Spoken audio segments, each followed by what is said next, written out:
Well, greetings and salutations, everybody. Welcome to the best damn movie-related show on the planet Earth, the John Campea Show, coming to you from right here on my YouTube channel. I am, of course, your host, John Campea, and it is an awesome honor and privilege, as it is every day, to have you, our international friends, gather around as we talk about our favorite things in the world: movies, movie news, TV, streaming, all sorts of good things. And it's awesome to have you guys here today. Now, today is Thursday.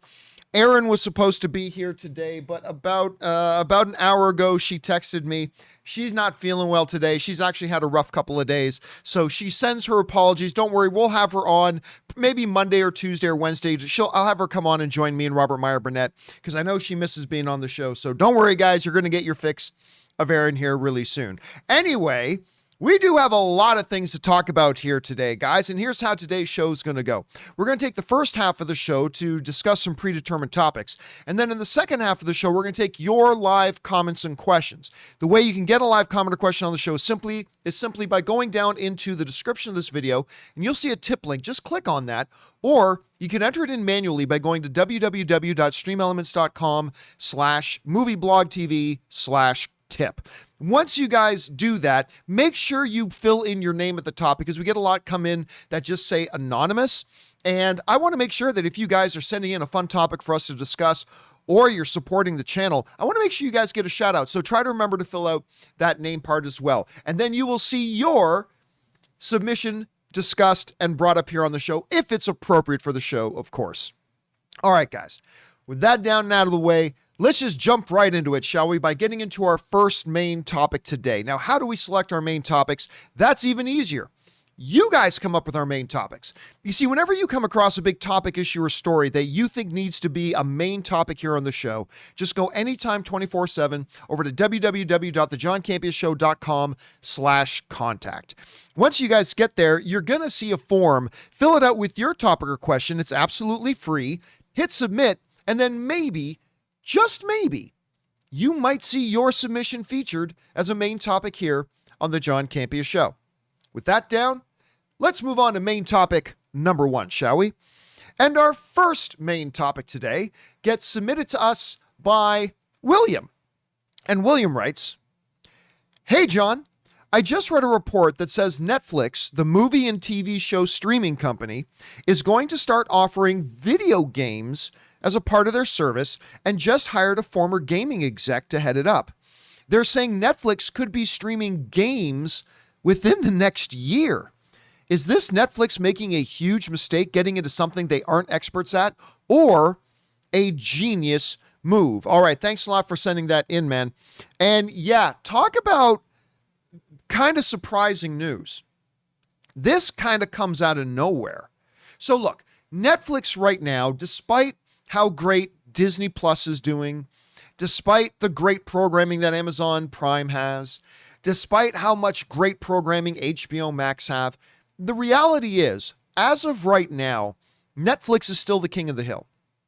They still by far have the largest market share. They're going to be the biggest for a while. Now, I don't think they're going to be the biggest streaming service, like, say, 2 years from now. But right now, they are still the king of the hill. They're bosses of the beat, if you want.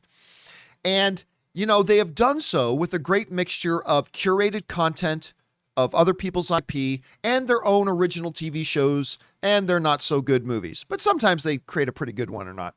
So the question is, with that we've been asking a lot lately, with services like Disney Plus, with services like Amazon and HBO Max and Paramount Plus and Peacock, and more coming and more on the way, we all know that original content is going to be king.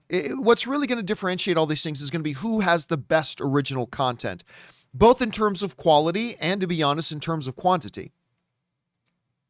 With this news that Netflix is going full-blown into video games as well, that may change things a little bit. Look, this comes to us from the folks over at Engadget, who write, the company, that's Netflix, will reportedly build out its own gaming team in the coming months to be able to start offering games for streaming within the next year. Not 5 years from now, not 3 years from now, within the next year. Netflix isn't exactly inexperienced in the area and previously developed games based on its popular shows. However, it released those titles on mobile and consoles. Bloomberg says the company won't be making a separate platform for its upcoming video games and will instead make the games available alongside of its TV shows and movies under their own category. Also, the streaming giant reportedly has no plans to charge extra for game access, though it's unclear if the additional content will lead to future price hikes. All right, that comes to me from the folks over at Engadget. And there's a couple of big things in there. Number one, that they're just going to be doing streaming video games. Now, of course, streaming video content or video game content has become more and more popular, right? Like Xbox has its own streaming thing that I'm actually a subscriber of. You had Google Stadia. Is that what it's called? Stadia, that burst on the scene with a lot of promise. Nvidia has its own service as well. There are a lot of services out there that offer you the ability to have video games that you don't actually have to physically buy. You can actually just play them in a streaming format. That's out there. Some are better than others. The idea that Netflix is getting into this game is kind of lunacy. Like it's kind of crazy. Imagine this, loading up Netflix, and as you're looking at the interface, alongside, Bridgerton and The Crown and Dark, right beside it there is, the latest Assassin's Creed game, or the latest Call of Duty, or, Last of Us 3. That right up there, you could have your movies, TV shows, games. Which raises another excellent question. What will happen? Like, what happens with these games? With some of these services, you have to buy the game, and then it's there available for you to... But will just any game they put on Netflix just be available for you to stream? I mean, will it follow the same model as like they do with their movies? Because if you're a Netflix subscriber and you want to watch, a movie, let's say Old Guard, you don't have to go on, buy Old Guard for $13 and then you can watch it. Everything on Netflix is included in your subscription. Are they going to include that with the video games as well? That if you're a Netflix subscriber, you don't have to go out and buy Divinity 3, you can just play it. If you're a Netflix subscriber and they've got it, you can just play it. It also raises a question about what kind of selection are they going to have? Like, how many games are they going to have? And are they going to be AAA games? Or is it just going to be kind of the bottom of the barrel Walmart bargain bin kind of games that are out there? I mean, I don't know. Listen, I love, I don't know, what's a good one? I love StarCraft 2 as much as anybody. But StarCraft 2 has been around a long time. And if that's the big premium game, so that's interesting. The other interesting thing is this, is that they're not going to make it a separate streaming service. It's just going to be all combined in with the same thing. Now, look, you bring up the question about, is this an idiotic move on their part because they don't know the first thing about games? Or is it a genius move? Well, I can see it both ways right now. On the one hand, this is not what this company knows. This is not what this company understands. And while they have a fantastic already built-in broadband infrastructure that could probably serve up these games pretty well, this is still not something that this is their area of expertise. That being said, they are hiring the right people. You mentioned yourself in the email that they just hired a big gaming executive. They're bringing on more people, the people who do know what they're doing when it comes to games. But I will say the most interesting part of it is this. In a landscape where Netflix is now losing market share to this plethora of other streaming services, and everybody's asking the question, how will each streaming service differentiate itself from the others? I mean, by the way, Amazon, I got their offer a while ago. Amazon's also got its own kind of streaming thing as well, but it doesn't sound like it's going to be quite like what Netflix is doing. If Netflix can just add this as a way to further differentiate themselves from Disney Plus, from Amazon Prime, because here's the thing. If you're, somebody, you've got a limited budget for your entertainment, you got maybe $40 a month you're willing to spend on your entertainment, and you can't get all the streaming services, but one of those services offers you premium gaming experiences built right into your monthly subscription. Now, this is all assuming they can make it work, because maybe they won't be able to make it work. Stadia looked like it was going to be incredible, but it's had its issues. But if you're, that person who's got, like, I'm going to spend 30, 40 bucks a month on streaming services, you can't get all of them, you can only get one or two, but you're also a gamer, isn't Netflix going to become a really attractive option for you? If included with all of its TV shows and movies, there's also premium games, if they're going to do that. It's interesting. So yeah, I get it. It's a risk. They're not a gaming company. They don't know what they're doing. But at the same time, if they can bring in the right people, and if they can make this work, I think that makes this little gambit of theirs extremely interesting. Extremely interesting. So, let's see how it works out. Question is for you guys. What do you think about the notion of Netflix getting involved, of not only streaming you your favorite movies and TV shows, but also games? Could this be a deal breaker? Could this be a game changer? What do you guys think? Jump down into the comment section below and let us know your thoughts. Okay, guys. With that down, let's move on to main topic number 2. And our second main topic today gets submitted to us by Samantha the Boss. And Samantha the Boss writes, "Hey, John and Aaron." Unfortunately, Aaron's not here today.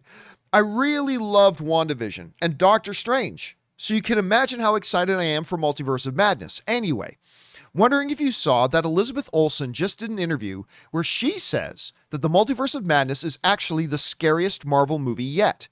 What do you think about MCU movies embracing the horror genre more, and how scary do you think it can get? Thanks." All right, thanks a lot for sending that in, Samantha. And yeah, listen, obviously a lot of people have been very excited about Doctor Strange and the Multiverse of Madness. That excitement has only gone up considerably with Loki. I mean, whether you loved the Loki series or not, I think it's fair to say that generally speaking, even a lot of people who didn't really like Loki, you got to say it kind of intensified and increased our anticipation for Doctor Strange and the Multiverse of Madness. A lot of people looking forward to it. We already knew that Elizabeth Olsen is going to be appearing in it as Scarlet Witch. I mean, obviously Doctor Strange there was a report that we talked about coming out of the Hollywood Reporter yesterday that Tom Hiddleston as Loki was also going to be appearing in the movie. Marvel hasn't confirmed that yet, but it does come from the Hollywood Reporter. So that's all very interesting. Now, in the midst of all that, though, Elizabeth Olsen was just, she was doing some interviews because, of course, she just got nominated for her first Emmy as a Best Lead Actress in a limited series for WandaVision at the Emmys, which is amazing. Congratulations to her. But in the midst of that, somebody asked her about some questions about, what's going on with Doctor Strange and the Multiverse of Madness. And this is specifically what she said. This comes to us from Screen Rant. The interviewer prodded Olsen for details on the upcoming MCU sequel, that's Doctor Strange 2 in the Multiverse of Madness, and she provided a potentially exciting tease that it will be the scariest Marvel movie. All right, saying the following: "It's a very scary movie. It's like old Sam Raimi," and of course Sam Raimi is doing the movie. "They're trying to create the scariest Marvel movie." That comes to us, of course, from Elizabeth Olsen via the good folks over at Screen Rant. Okay. There's a couple of things and a couple of asterisks you have to keep in mind when talking about this. Saying something is going to be the scariest MCU movie out there is saying, like, that dude Bobby is the most lethal mixed martial arts fighter in his kindergarten class. I mean, right? It's the scariest movie ever in the MCU. Now, look, the original Doctor Strange movie kind of, let me rephrase this. The original Doctor Strange movie had elements of, like, a few horror elements in it. It absolutely did. But I don't think anybody's going to say that it's a straight up horror movie. It's definitely not. There are certainly some moving and maybe even some frightening scenes in the MCU, but to come out and say that it's going to be the scariest MCU movie, well, that's not exactly a high bar, okay? When talking about how scary can you make something, that's not necessarily setting a very high bar. On top of that, It's an interesting comment because you remember Scott Derrickson, who directed the first Doctor Strange, he departed Doctor Strange 2 because, according to reports, he wanted to push the horror elements a little bit more than Kevin Feige wanted to. And so, I respect both of them. Scott Derrickson said, well, if I can't do the movie the way I really want to do it, then I don't feel comfortable being attached to it. And Kevin Feige's like, hey, I'm only going to allow movies to get made that I'm comfortable that it's within certain parameters. And so they parted ways, and that's fine. No harm, no foul. But it does leave me wondering, how scary can it actually be if the previous director actually left because they wouldn't let him make it a little bit scarier? So listen, I absolutely believe that Elizabeth Olsen is probably right. I think this will probably be the scariest MCU movie yet. But that's not really saying much. And of course, now listen, I can hear some people now saying like, oh, but the movie's going to be PG-13, so how can it be scary? Listen, a lot of the great horror movies can be PG-13. You don't need to drop F-bombs and show a lot of titties or have a lot of blood and gore to be scary. Honestly, blood and gore isn't scary. Blood and gore isn't scary. It's the other stuff that makes it scary. I mean, some of my all-time favorite horror movies are actually PG-13. Not my absolute favorite horror movies, but some of my favorite ones. So you can do that. But again, I believe it's Elizabeth Olsen when she says this will be the scariest Marvel movie yet. But I also don't think that means much, especially in the light that the last director left because they wouldn't let him make it all that scary. Anyway, guys, what do you think about this? I'm sure we're all looking forward to Doctor Strange: The Multiverse of Madness. I'm sure it will be the scariest movie in the MCU yet. I also don't think it's actually going to be that scary. Anyway, guys, what do you think about the comments? Jump on down into the comment section below and let me know your thoughts. Okay, guys. With that down, let's move on to main topic number 3, shall we? And our third topic today gets submitted to us by Michael Radisson.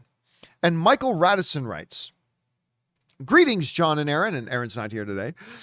Hey, John, I know you're a massive fan of James Gunn, so I thought you'd get a kick out of hearing about the first reactions for Suicide Squad. They're insanely good. I haven't seen reactions like this for a comic book movie ever. They're calling it crazy and glorious and hyper-violent and genius. It's seriously, every single reaction I've seen has been just awesome. I wanted to know your thoughts, and does this increase your excitement for the movie? All right, thanks a lot for sending that in, man. And yeah, listen, there is often a thing that we've noticed with the early reactions, right? Early reactions, they don't always, like we just saw, a couple of movies just had early reactions come out that weren't necessarily all that great. But generally speaking, early reactions tend to skew a little bit more positive. And I think the main reason for that they skew a little bit more positive is because the early reactions are only out on Twitter, right? There's 2 different types of review embargoes. There's social media reaction embargo and then full review embargo. Often they're just put together, but what we've seen many times with the bigger studios and with bigger movies, they'll say, okay, if you want to release a quick social media reaction, you can do that on this date, but you can't release your full review until another date. And seeing as you only have like 140 characters or however many characters Twitter allows you to have now, it's understandable that they'll probably just want to put in their positive parts of their thoughts, right? That's completely understandable. And so but then when we get to their full review, we read their positive things, but then they also include the negative things, and it turns out to be a little bit more balanced, right? So the social media reactions generally tend to skew a little more positive. That being said, I have to agree with the person who wrote in the email in that I have personally never seen early reactions like this. Now, we've seen early reactions that were really positive. Oh, yeah, this movie's great. Yay, this movie. What we are seeing coming out of the early reactions for Suicide Squad is on a different level. Let's go over and take a look at this right now. Our friends over at Joe Blow, one of my favorite entertainment websites out there, run by Burge, a good Canadian kid, by the way. Let's look at some of these. Jimmy O from Joe Blow, right? Just checked out Suicide Squad and calls it, Jimmy O of Joe Blow just saw Suicide Squad and calls it weird and wonderful. There are laughs aplenty and some of the most outrageous and original visuals you're likely to see in the cinema this year. This is the Suicide Squad that we've been waiting for. Bravo, James Gunn. Now, listen, I just want to let you guys know, I know Jimmy O personally. If you guys remember back in the early AMC days, Jimmy O was a semi-regular guest on Movie Talk back in the days. He's fantastic. He especially knows this type of genre stuff, and I really respect his opinion. But let's keep on going. It's not just Jimmy O. Drew Taylor writes, James Gunn's Suicide Squad is gloriously insane and so fun, so fun. After watching it, you'll think you might have dreamed it. Everyone is excellent and deeply committed to the material and its singular mood and wild-ass aesthetic. I can't wait to ride this roller coaster again. Nathaniel Braille writes, the Suicide Squad is not only my favorite DC movie, get this, is not only my favorite DC movie, it's easily James Gunn's best movie. That's a big statement to say it's James Gunn's best movie. Anyway, it's insane, fun, and filled with laughs, and it's exactly what Task Force X should be. Kyle Anderson writes, I really love Suicide Squad. It's funny and gory and foul-mouthed, like you'd expect, but it's also deeply tragic and heartfelt, and an underlying kindness that I absolutely didn't expect. It's just as much satire as it is shoot 'em up. More thoughts once I'm able, but truly wowed. Allie writes, Suicide Squad is so much fun. A violent, action-packed ride with a ton of heart. Gunn's most thrilling project. Harley Quinn and King Shark were the standouts for me, but every single cast member excels in this movie. This film is definitely one of DC's best. AP writes, just watch the Suicide Squad, a thrilling, colorful, and adventurous experience with some iconic and not so iconic DC characters that truly lives up to the title. Highly recommended. So you're sensing the pattern here. And by the way, Joe Blow didn't filter any of these. He just took all the reactions and just put them up. It's not like he filtered out the negative ones. Dorksaholics writes, I love this crazy movie. Blood-gushing fun, bombastic energy from each scene to the next, and unapologetic as well as unafraid to push the boundaries of humor in the most absurd and equally dark circumstances. Oh, really? James Gunn not being afraid to push the boundaries of humor. Color me shocked. Anyway, Brandon Davis also writes, he said, Suicide Squad is absolutely insane, violent as hell, raunchy, unforgiving. James Gunn is fully unleashed. It's sometimes overwhelming. It has moments of heart, humor, action, emotion, all of it relentless.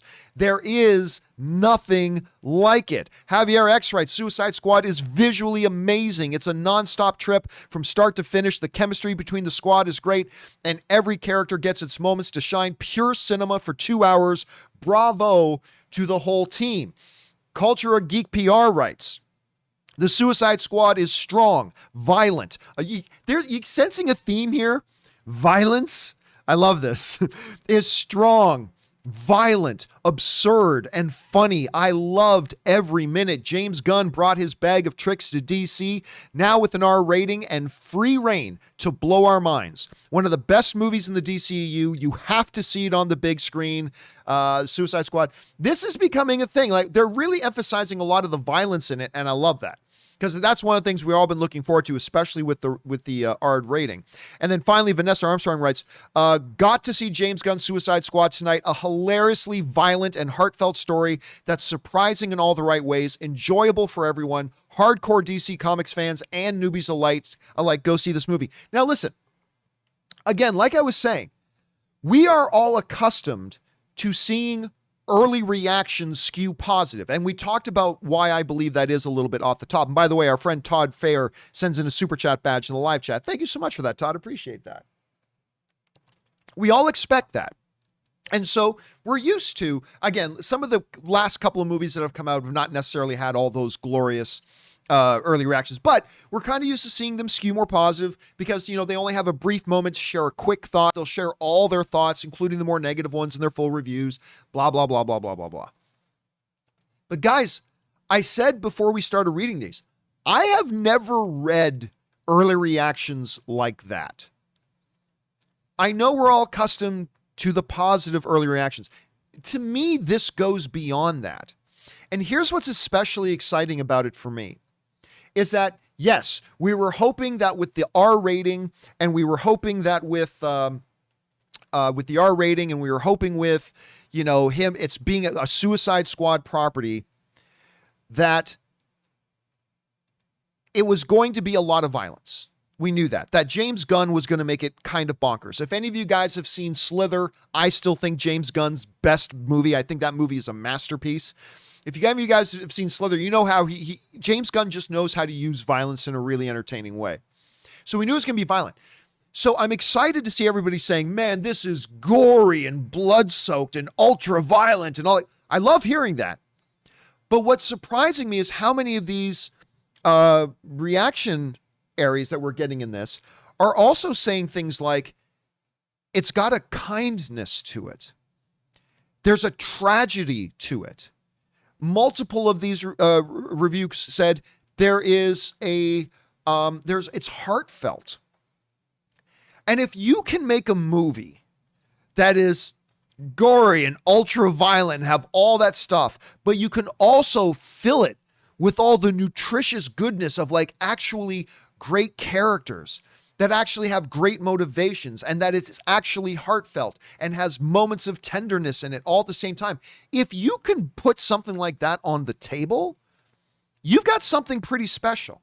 Now, look, I am going to admit, I am very, very a pro James Gunn guy. I'm not going to hide that. Full disclosure. You guys know I've shown this picture before. I'm a bit of a James Gunn guy. I've had the opportunity to speak and talk with James Gunn on a number of occasions. He's always been awesome. He's always been wonderful with his time. He's a great storyteller. I love his movies, blah, blah, blah. So obviously, look, you guys know, I am predisposed, full disclosure, I am predisposed to wanting to see this movie. I am predisposed to being excited about seeing this movie because I really like James Gunn. I do. But there's a reason that I like James Gunn this much. I love his storytelling sensibilities. I love that he's bringing it to the DC universe. I love that he's doing it with Suicide Squad. Because, the funny thing is, when you go back, you got to remember the circumstance of this.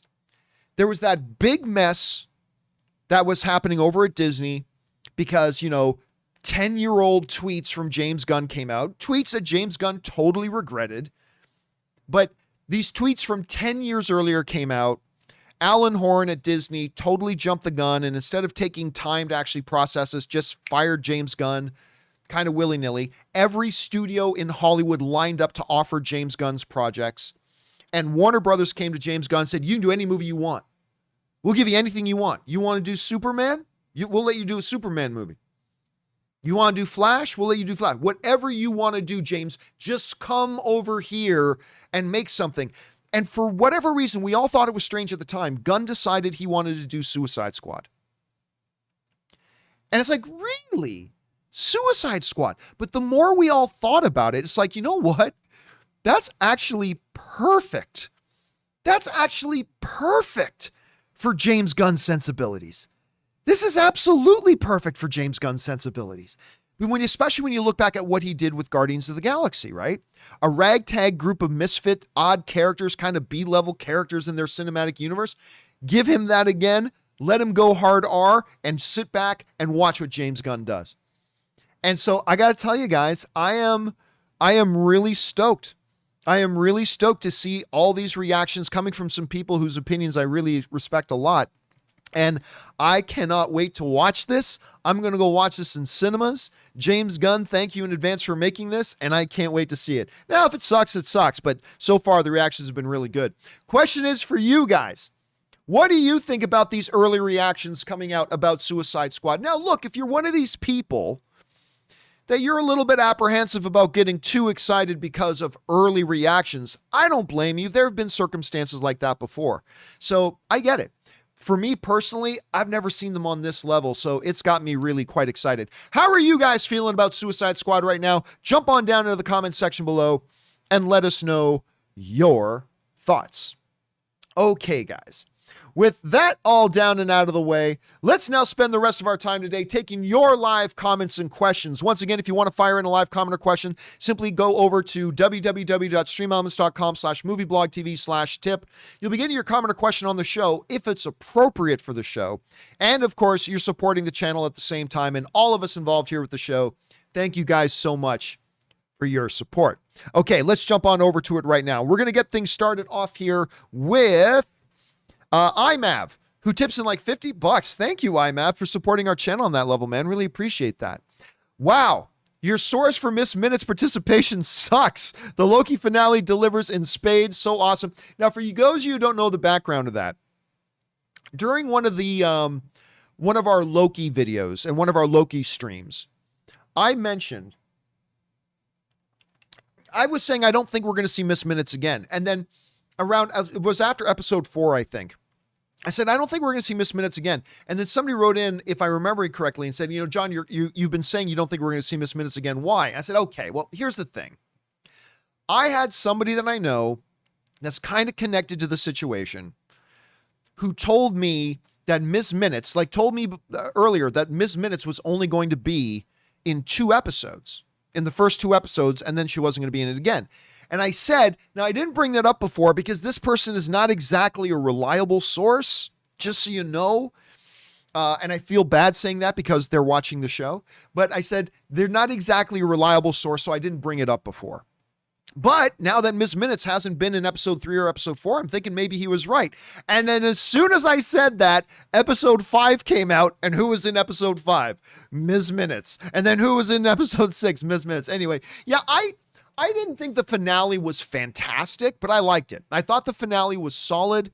It brought the Loki character development arc to its conclusion that I love, with him standing there saying, I don't need a throne. That's a full journey for the Loki character. The reveal of Kang, which I kind of thought we were going to get.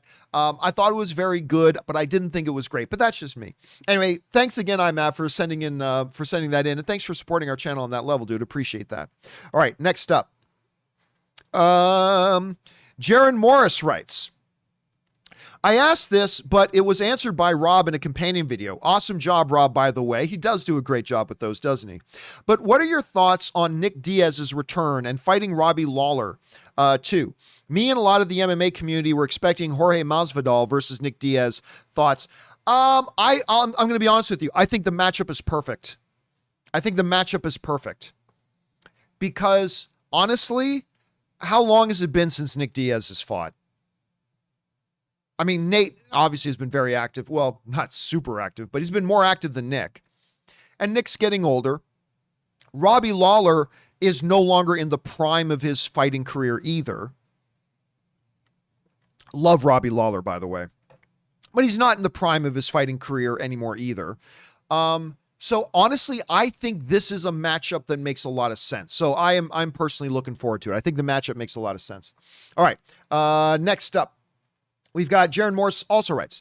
Also, I think they will be a Nunez versus Shevchenko 3. That's Amanda versus Valentina. After Amanda gets through Julia Pena and Valentina gets through Lauren Murphy. But here's my question. Do you watch The Ultimate Fighter? And would you be down if they were coaches leading up to the third fight? I've never liked Ultimate Fighter. As a massive MMA guy, I have never liked The Ultimate Fighter. I thought when it first started, it was novel, but it's just reality TV drivel. So no, honestly, I want to see Amanda versus Valentina 3. I do want to see that fight. It's the only fight left for them. There is no woman in the world in Amanda's weight classes that can beat Amanda. There's just not. And there's no woman on the planet in Valentina's weight class that can beat Valentina. They are the only opposition for each other. You got to make that fight again. You got to make the fight again. Anyway, next up. Where are we at here? We are at Jaron Morris also writes, sorry for all the UFC questions. Don't worry about it. I like UFC stuff. You can ask me UFC stuff all you want. Sorry for all the UFC questions, but I don't think Conor is done. Oh, neither do I. Conor McGregor, he's not done.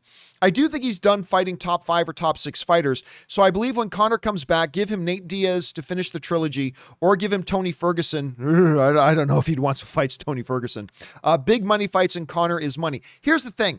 Everybody's been talking about how Conor McGregor hasn't won a fight has only won one fight in the last 4 or 5 years. Yeah, but who has he lost to? That's the thing. Everybody says, oh, he's only won one fight in the last 3 years. Okay, but he's only lost 3. And who did he lose those 3 fights to? He lost to the greatest mixed martial artist of all time, in the undefeated, undisputed greatest ever in Khabib Nurmagomedov, the Eagle. Nobody beats him. Nobody ever did beat him. Nobody ever came close to beating him. No one ever had him in trouble. So losing to Khabib, there's no shame in that. And then he lost 2 fights now to Dustin Poirier, who, now that Khabib is retired, Dustin Poirier is the best lightweight in the world.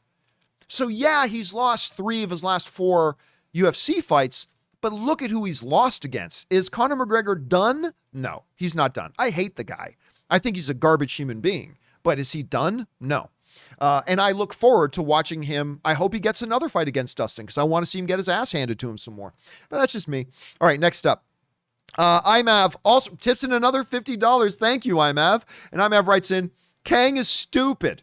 Why would he reveal that he was vulnerable?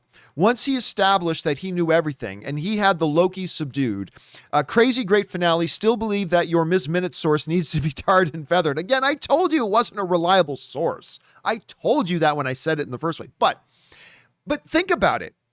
Kang, he wanted either somebody to take over the job or he just wanted to die. One of the two. He wanted out of the job.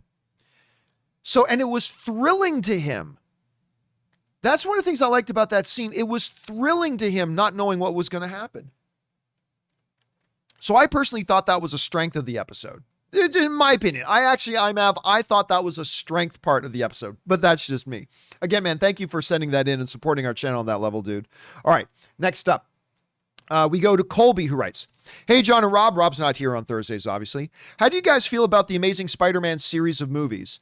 Oh, like the 2, like, listen, I'm not going to lie to you. I love the first Amazing Spider-Man with Andrew Garfield. I think it's underrated. I love that movie. Don't like it.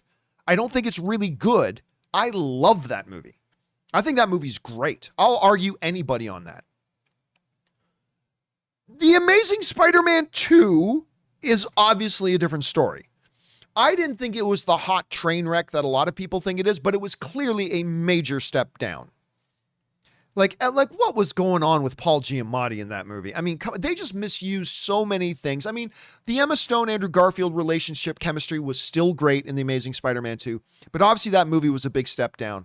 But for me, that series was 1-1. I liked what Mark Webb brought to that series. I loved Andrew Garfield as Spider-Man. And again, I really love that first one. I really do. I'm not saying it's as good as Sam Raimi's Spider-Man 2 or anything, but I really thought that first Amazing Spider-Man was underrated. All right, next up. Halle Berries writes, good day, sir.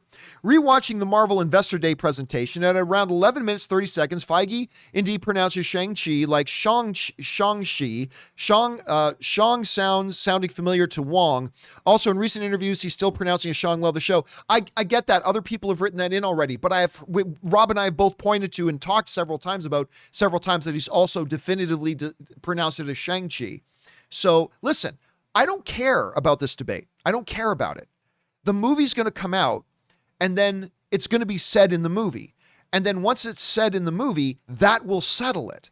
But until then, I really don't care about the debate whatsoever. All right, next up. We got Diego writes, Kang's introduction being his death, a death he welcomed and openly asked for, is such a brilliant way to make a villain more menacing than Thanos. Dude, listen, I love that. Like after he gets stabbed and he says, see you soon, and gives like that's badass. If you want the definition of baller, that was baller, and I really did like that moment. All right, next up, Stubble McShave writes, I thought Loki series was somewhere between meh and okay. Those are the same things. Meh and okay are the same thing. Anyway, I think there's potential for season 2, but how the hell do you spend half the final episode of the season with exposition and info dumping? Listen, if that's what the narrative needs at the time, then that's what you do. Look, sometimes, not always, and not even usually, but sometimes a story's best ending is big action. Sometimes a story's best ending is somber tragedy. Sometimes a narrative's best ending is exposition. It all depends on the story. There's no formula for what is the absolute best way to end a series. It all depends on that series.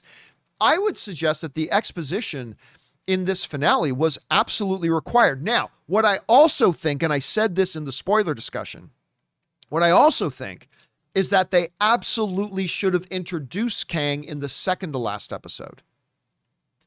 That way, they would have had a lot more room to breathe in the final episode to do more than just exposition, and they could have done a little bit of show, don't tell.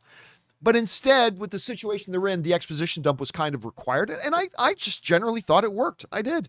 Not everybody does, but I thought it worked. All right, Simon writes, John, on the Vote Loki photo, the picture showing Loki standing with his arms extended, palm of his hands open. The guy standing on Loki's left side looks like you. I never noticed. Tell us, John, were you an extra in the Loki series? No, I was not, and I've never noticed that, but now I'm going to have to go and look that up, Simon. Thanks for the heads up on that. All right, Ewan McLaren writes, Hey, John from Scotland. Hello, Ewan from Scotland. What are your thoughts on the new Indiana Jones movie? Let's try this again. What are your thoughts that the new Indiana Jones movie takes place after the Apollo moon landing? Just a setting or a major plot point? Completely don't know right now. Remember, they've already kind of verified that this movie is going to take place in multiple time periods. So I don't think necessarily yet that there's anything especially significant about that. Because again, they've already said we're going to see a lot. We saw trains with Nazi symbols. So they've already kind of confirmed this is going to take place over several time periods. So that might be really significant, but it might not be significant at all. It's just far too early to say. So we're going to have to wait until we get a little bit closer, I think. All right, next up. That was Ewan. Now we've got, where are we? Anonymous writes, You're a bit harsh with your criticism towards the multiverse. No, I'm not. You're just too easy on it. Why don't you think Marvel can handle it? I didn't say Marvel can't handle it. I said I just worry about it. Can I time out here for a second? As a communicator, one of the keys in communication is repetition.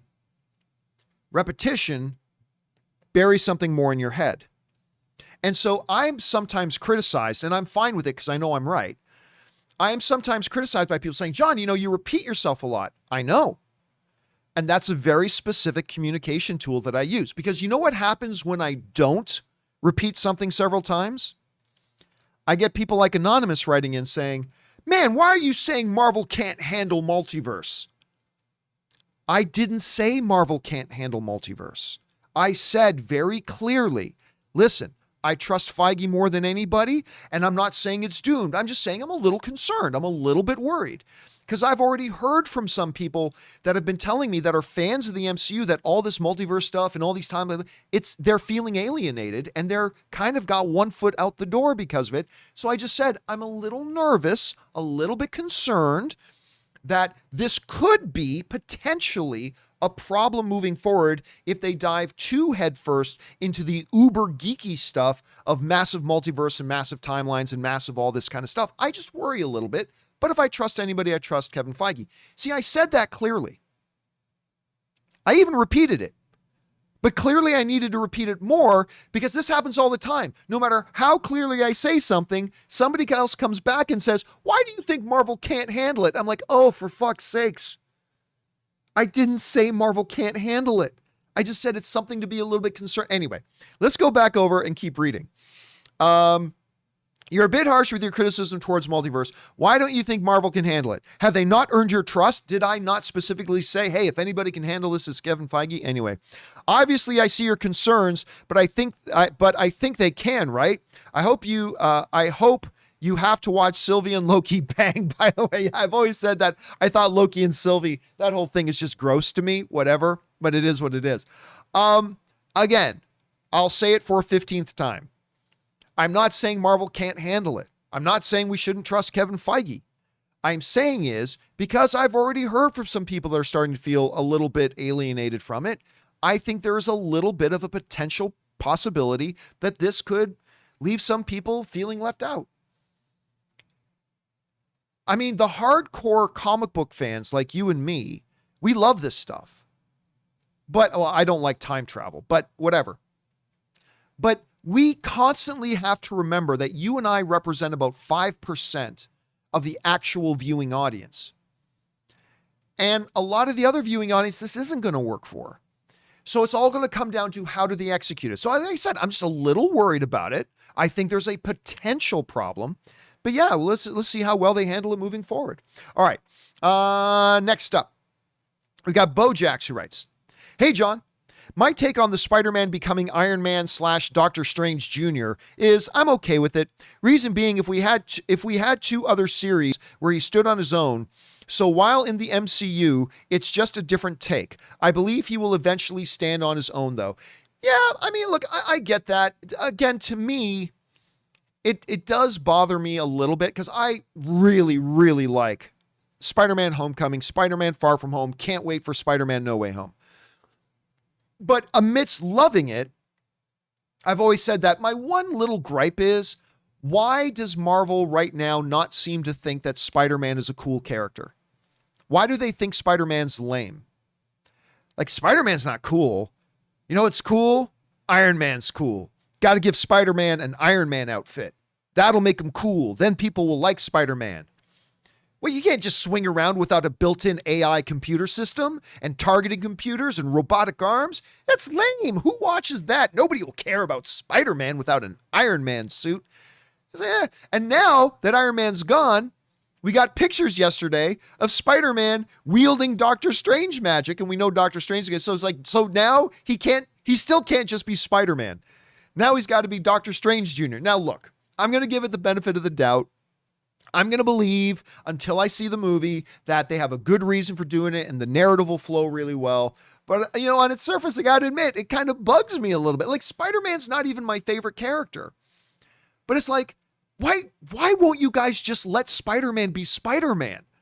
I mean, why does he have to be Iron Man Jr. or Doctor Strange Jr.? And what's next? Like, is he going to start hanging out with Thor?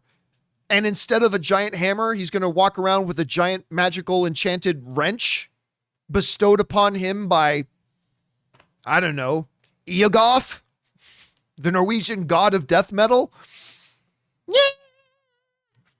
I don't know. I'm just making shit up. Anyway, we'll see how it goes. Okay, next up. Where are we at? Bojax also writes, "Initially, I thought Marvel's What If series was a standalone series, but in light of recent events, do you think it's a canonical multiverse series in the MCU, just in animated form?" It's possible, but again, all I can do is go back to what Kevin Feige said at D23 and afterwards in interviews. They made it very clear this is not a part of the MCU. This is a totally separate thing. Now, maybe he was lying. Maybe he changed his mind. I don't see any reason to believe that. So I am true. And it's right in the title. What if? Right? It's right in the title. The what if stories in the comics have always been never to be considered actually tied into the main storylines. Whether it's what if, or what's the other word for it? There's what if, and it was also, help me out in the other guys. There's DC used it. DC used it for their made up stuff. There was what if, and there was Elseworlds. Ansh, Banka, James Argenta, and Michael Brammer were the first guys to write it in. Elseworlds. Thank you. So it's right in the title. Like, what if and Elseworlds were supposed to be, look, so don't consider this actually part of the ongoing comic book stories. This is just a fantasy kind of one-off thing. So I still believe that's what it's going to be, but you know, we'll find out. Maybe the show will start and they'll actually phrase it a different way. But even if they phrase it a different way, it's not really real. You know what I mean? I'm not going to lie to you. I'm not tremendously excited about what if. I'm not. Maybe once I watch the first episode, you know, I wasn't interested in Black Lightning either, but then I watched the first couple episodes and like, all right, I'm hooked. Maybe that'll happen with What If. But right now I'm not. I'll have to see that first episode. Hopefully that'll really get me on board with it. All right, next up. Where are we at? We're at Judah Music 1, who writes, "I know Marvel will be more detailed in their approach with the multiverse. It kind of put me in the feel of the old series Sliders. Do you see the similarities?" I see the surface similarities. Sure, but I also don't think it's going to be anything like that whatsoever. I mean, again, man, not a lot of people mention sliders on this show. Good on you, Judah Music. All right, next up, James Argento writes, the Emmy nomination rule is if an actor appears in 50% of the episode, they are supporting. Actually, that's not true at all, James. Giancarlo Esposito appeared in 2 out of the 8 in season 1 of Mandalorian. He got a guest actor nomination. In season 2, he was in 5 of 8 episodes. He got a supporting actor nomination. That is actually not true. And the reason I know that is not true is because last night, after talking about it, I actually went and downloaded the Emmy... Emmys rules and procedures guidelines. And I went through it all, and there is nothing in there about it saying an actor appears in 50% of the episodes and they're support. There's nothing in that handbook about that at all. And believe me, I searched through it. So unless there's something outside of the actual Emmy rules and procedures document, which is fairly long, and I am not an expert on the Emmys. Let's be very clear. I am no expert on the Emmys, so don't take what I'm saying as gospel truth on it. But like I said, because of the interesting discussions we had yesterday, I went and downloaded that, and I didn't see anything in there about that whatsoever. It was actually a little bit nebulous, which kind of bothers me a little bit. Anyway, next up, Caleb writes, it's official. Dune will be rated PG-13 for sequences of strong violence, some disturbing images, and suggestive material. According to the MPAA website, actually, I believe the MPAA is now just called the MPA. I think they took the last A out of it. I believe, I could be wrong, but I think they're now just called the MPA. Anyway, are you surprised? And when do you think we might see a second trailer? No, not surprised at all. PG-13 is a very wide net. PG-13 is a very wide net. You can do a lot with PG-13. A PG-13 movie can be really kind of edgy, but it can also be very, very tame. It's a wide, to be rated G, there's a very small thing. To be PG is also a little bit bigger, but a little bit wider of a scope. PG-13 is a huge scope. I've seen some very, very innocent, tame movies with a PG-13 rating. I've seen movies with a PG-13 rating that I've come out and gone, how on earth did they give that just a PG-13 and not an R? So it's a wide scope, so I'm actually not surprised about it at all. I think it's going to be the movie of the year. I think that's going to be the movie of the year. I cannot wait. All right, thanks for that, Caleb. Next up, Krogs writes, hey, John. I've started to notice this black and gold pattern has started to show up in multiple places. The walls inside the Citadel of Loki in episode 6, the ship in the Eternals trailer, and on the suit of the new Spider-Man hot toy. Your thoughts? Coincidence? I honestly, I think that's just pure coincidental. Interesting aesthetic. I'm not gonna lie. I'm not big on the black and gold. I don't think there's anything wrong with it. Don't get me wrong. It's not like I hate it. I don't think there's anything wrong with it, but it's, yeah, it doesn't really jump out to me for any particular reason. That's just me. All right, next up, Suthius writes, the score of continuous chiming music while Kang was explaining things to Loki and Sylvie reminded me of the chiming music in Interstellar. That music that signifies, in my opinion, awe and wonder, but at the same time, mystique and the unknown. I'll be honest with you, 100% honest with you. I didn't even notice. I was too wrapped up in just what Kang was saying that I actually didn't even notice the background music. And by the way, that's a good thing.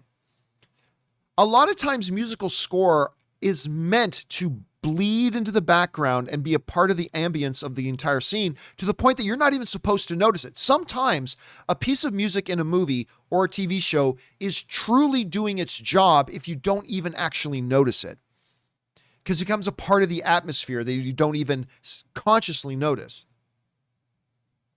Sometimes it's supposed to be more to the forefront. But yeah, I didn't even notice because I was just too wrapped up in what Kang was saying. Thanks for saying that, Sue. When I go back and watch the episode again, I'll make sure I keep an eye out for it. So thanks for putting that on my radar. Jerome writes, what is the best moment in a movie/TV villain puts the protagonist in a no-win situation, or no matter what the villain gets what they want? That's not a list I walk around with in my head. The one thing that jumps out to me a lot with the one thing that's jumping out in my head, if I sat down and thought about it for an hour, I could probably come up with more examples. But the one that kind of comes to me first is The Dark Knight. right? Where the villain puts the hero in a truly no-win situation. Either save Harvey or save the girl, and he puts him in that situation. I'm sure there are many others that I'm not just thinking of off the top of my head, but that's a good one. I mean, listen, I love it when movies put us in a situation of, oh my God, what do they do? Like when a movie can truly put you as an audience member in a anxiety state because you don't know what the hero can do to possibly get out of this properly, one or the other. That's a really good thing when they're able to do that. So that's a good one to bring up, Jerome. Again, I can't think of more off the top of my head, but it's an excellent topic of this conversation. Thanks for putting that in, Jerome. All right, next up, Dev Pimp writes, episode 5 was great. Yeah, I didn't like episode 5. I mean, I didn't hate episode 5.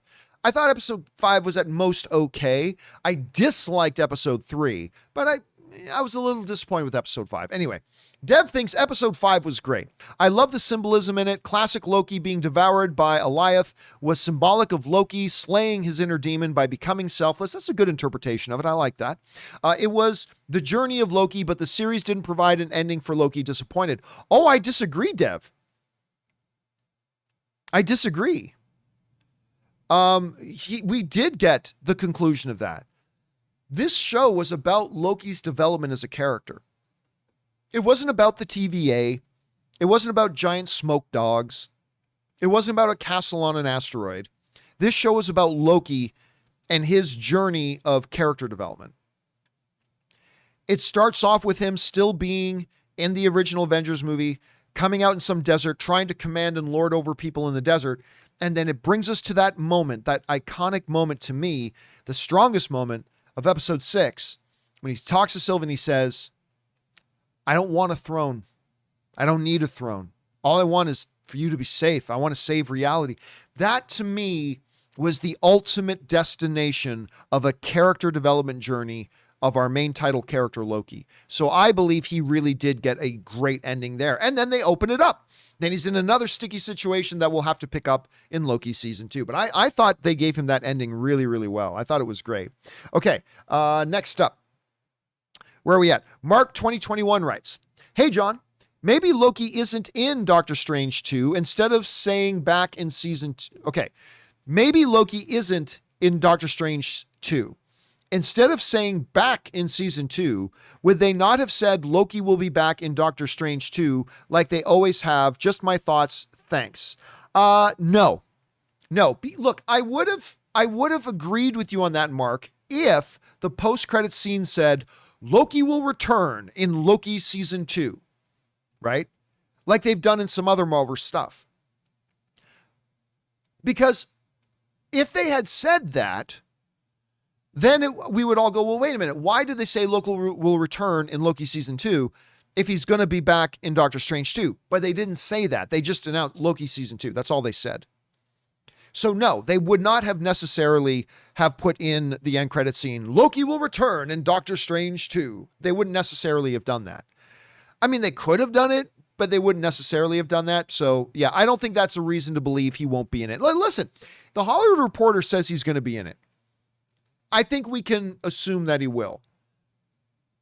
But we can't 100% take it to the bank because Marvel didn't confirm it. At least not yet.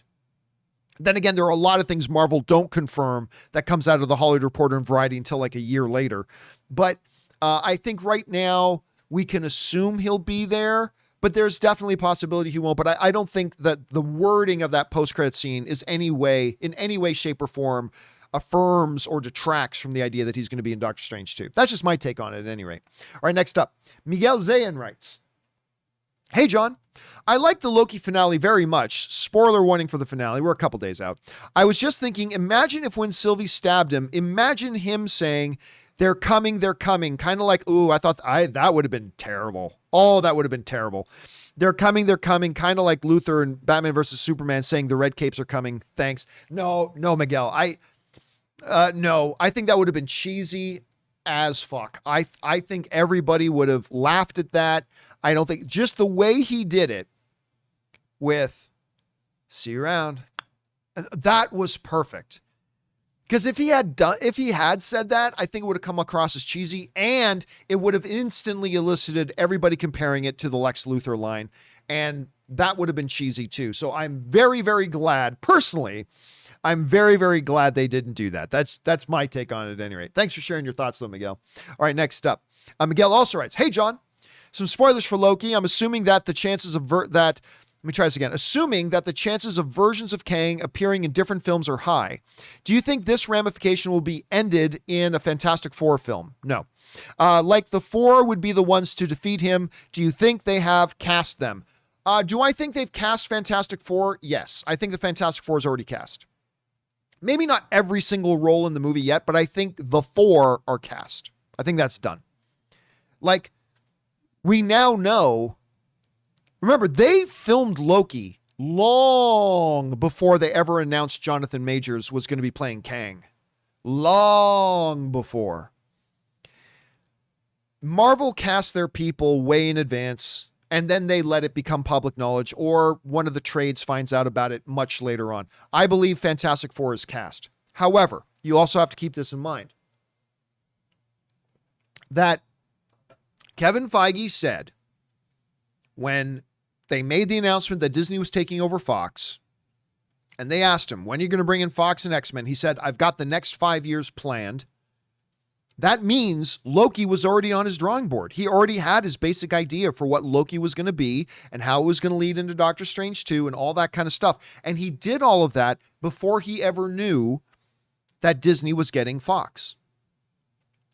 So I believe this. I believe the multiverse, no inside information. This is just me as a fan speculating, just like everybody else.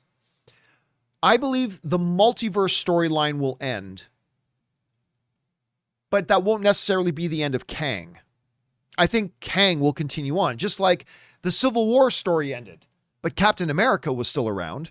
So I believe the multiverse stuff will be brought to an end, maybe in Doctor Strange 2, but that doesn't mean that's the end of Kang. I think Kang will still be around, and then maybe they use him in Fantastic Four, but if they do, that's a new idea. It won't have been what the plan was all along, because again, Feige came up with this plan before he knew he had Fantastic Four. So he wasn't thinking, yeah, we'll do Loki and I'll bring in Kang and then we'll have Kang go into Fantastic Four. Kevin, we don't have Fantastic Four. Oh, right. You know what I mean? Then later he got him. So that's kind of my thoughts on that. We'll see though. We'll see. I could be totally wrong about that. All right, next up, we've got an anonymous viewer writes, the great thing about the MCU is its diversity and story. I completely agree. There is Loki for the cosmic nerds, me, Falcon and the Winter Soldier for the more grounded story, and Wanda for those in the middle. I think your fear of MCU becoming too comic booky is misplaced. Love the show. Then I don't think you're paying attention. I frankly don't think you're paying attention. Listen, I think it is a very justifiable worry. It's a very justifiable worry. If you don't see the potential drawback of this, then I don't know what to tell you. Now, it doesn't mean that Kevin Feige's not going to find a way to properly navigate it to keep everybody on board. We're counting on that. But if you don't at least recognize and acknowledge, because listen, part of my job is that I hear from hundreds, if not thousands of film fans every day. That's part of my job. And I am already hearing from people. The reason I brought it up was because I already started hearing from people saying, yeah, this lost me. I have no idea what's going on here. Even from some people who do read some of the comic books. And if what happens, because a lot of people are thinking they're going to go totally bonkers now. They're going to go totally crazy. And I think the people who say that might be right. I think they might go totally crazy. But there are some people that turns off. And if you don't keep the non-comic book fans on board, the MCU could be in trouble. Because the MCU's success is not built on the comic book fans. It's built on the fact that they also get non-comic book fans on board to follow. So I think if you look at this situation rationally, at the very minimum, you have to acknowledge there is a potential problem there if it's not managed properly. If it's not managed properly, you have to at least acknowledge there's a potential problem there. If you don't, then I think you're purposefully being blind to it. The question becomes, will Kevin Feige and his team manage it properly? And of course, he's earned all the benefit of the doubt. He has. But if you don't acknowledge there's a potential problem, then you're not going to avoid the problem. And I think you have to acknowledge there's at least a potential for a problem here. And if Kevin Feige, and I guarantee you Kevin Feige's aware of that. Kevin Feige knows this is risky. He knows we risk doing this, so we got to make sure we navigate it properly. So then it all becomes, can he navigate it? Obviously, he's earned the benefit of the doubt, so let's see where things go. All right, next up. Godzilla 2000 writes, hey, John, just want to give an update that Nothing But the Truth, which is something you brought up the other day, I think, is free to watch on YouTube, Tubi, Vudu, and Pluto TV. It's a great legal drama about journalism and leaks with Kate Beckinsale playing a reporter and Alan Alda as her lawyer. Great film. Yeah, you put that on my radar the other day. I'm interested about that. It's good to know that it's actually available for free viewing on those things as well. I actually like Pluto TV. Normally when I watch Pluto TV, I'm watching poker tournaments, but still whatever. So thanks for putting that on the radar, Godzilla. I appreciate that, man. All right, next up. Justin Danford writes, you mentioned that involving the multiverse might necessitate a convergence event later down the line, like they've done in the comics. I think Loki finale set this up in the reverse. Hate to be that guy, but this seems like, oh God. This seems to be how X-Men, Fantastic Four, and Deadpool enter the MCU on their own strand of the multiverse. And then they stay there once reality collapses back into a new singular timeline. All right. Every single time for the past 3.5 years, every new Marvel TV show or movie that comes out comes the fans to say, this is how they're bringing X-Men in. Every single time. And every time it hasn't been. Now, at some point it will. At some point it will.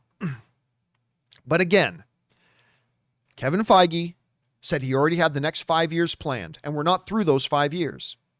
So when he came up with Loki, with his team, and where Loki was going to go, and what Doctor Strange 2 was going to do, and all that kind of stuff, he never once considered X-Men. We are now only about 1.5 years away from when he said he was going to start bringing in X-Men and Fantastic Four. And he could move that timetable up. He is human. So, again, it's a situation of a broken clock is right twice a day.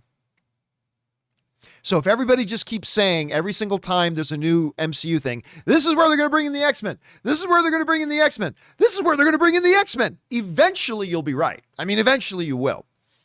But no, I don't believe this is the case here, because this was planned out before Kevin Feige knew he had the X-Men. So that's just kind of my take on it. Anything is possible, but I guess everybody will just keep saying it until eventually it does finally happen. All right. Thanks for sending that in, Dustin. I appreciate it, man. All right. And forgive me. I'm just busting your balls a bit, man. We're fellow movie loving film brothers and sisters in the wonderful world of storytelling. So forgive me if I'm busting your balls a little bit, brother. All right. Next up. Justin Danford also writes, also, John, I enjoyed the finale, but it had some serious Matrix 2 archetype vibes. You know, I hadn't thought about that, but you're not wrong. I think it did have some of those vibes, which I also liked. Right down to the exposition dump, the reality-shattering implications, and the binary choice for how to proceed. You know what? I had not even, that never occurred to me once, but now that you said it, I'll be honest with you. As I was reading, it has serious Matrix 2. I thought, no, it doesn't. But then instantly I thought, actually, yeah, he's kind of right. It does. That's a really good observation. I like that analogy. All right, next up. Nate Cook writes, hey, John and Rob. Rob's not here today, obviously. I was wondering if you guys seen this show called Bosch. Oh, we've talked about Bosch quite a bit. Rob loves that show. I've seen the first 2 seasons, and for no reason whatsoever, I never watched the other ones after it. I've always intended to go back and pick up on it again, because I did like the first 2 seasons. Anyway, the show called Bosch on Amazon Prime is about this LAPD homicide detective, Harry Bosch, played by Titus Welliver, who was, of course, in Mandalorian this last season for 1 episode as an Imperial captain. And it's based on Michael Connelly's best-selling novels. There are only 7 seasons. Yeah, we've brought up Bosch a number of times. Rob loves the show. Rob absolutely loves that show. And I really like the first 2 episodes. Again, I have no explanation for why I didn't watch the rest of them. I guess, you know, I watched season 2. Season 3 wasn't out yet. And then when it kind of quietly came out, and then I just forgot about it. And then before you know it, I'm hearing, wait, season 5's coming out? Wow. And then I just, at some point, I got to pick back up on it. At some point, I will. Thanks for writing that in, Nate. All right. Loki Doki writes, hey, John, just a friendly reminder that Kang is confirmed for Ant-Man 3. Yes. So the story has been somewhat continue. Let's see. So the story has to somewhat continue beyond Doctor Strange 2. No, that's not necessarily true. Again, think of it this way. Civil War, the story of Civil War ended. That didn't mean Captain America didn't go on in the MCU. That didn't mean Iron Man didn't go on in the MCU. Guess what? Loki was defeated in Avengers. But that didn't mean Loki didn't continue. You know? So just because a storyline ends does not mean all the characters associated with that storyline end. Again, I have no insider information. I am simply speaking on the pretense of what my speculation is as a fan.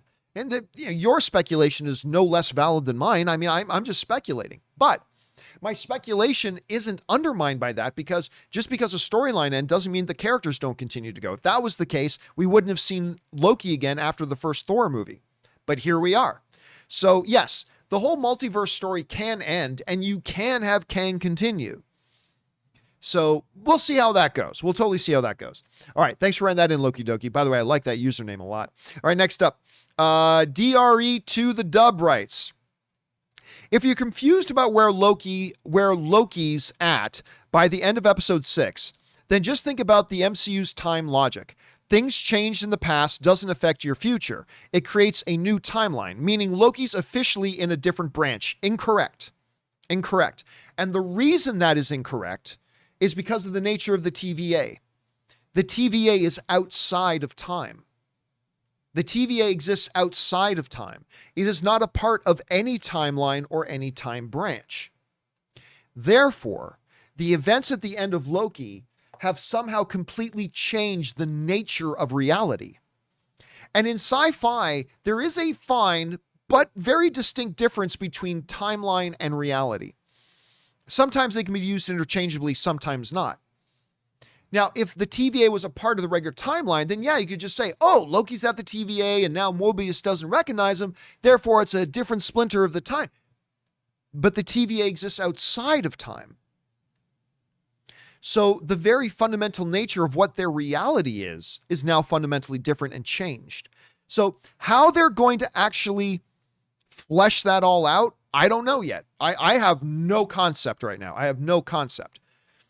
But right now, I don't think it's going to be just another time branch, because again, it's the TVA that exists outside of time. So, but we'll see. We'll see. You might be right, but the way they've explained it all so far, it seems like there has to be another explanation. But we'll find out. You could be right and I could be wrong. All right. Shekel Money writes, over under 40% that we will say Ben Kingsley and Shang-Chi. I'm going to go under on that. Not zero though, not zero, but I'm going to go under. But I will say this, I would love to see it happen. Understanding how the Ben Kingsley character ended, claiming to be the Mandarin, and then in that Marvel short film where the real Mandarin has Ben Kingsley broken out of prison so he can confront him, I would love to see it. But I don't think it's likely. So while it's not zero, I'm going to go under 40%. Okay, next up. Shekel also writes, one of two. I heard you say a lot of times how much the script and the characters are important. I am wondering how the script for a movie like The Raid or Mad Max Fury Road look. I love both those movies, but I don't think they have a great plot. You don't think Mad Max Fury Road had a great plot? I thought it had a great plot. Anyway, had a great plot or a lot of great dialogue. For me, it's all about the execution. Does action scenes are writing in the script? Or it just say action scene, like every move is written. Thanks very much. Love the show. I mean, it all depends. A lot of times, like when you read scripts, you'll see actual description of the action.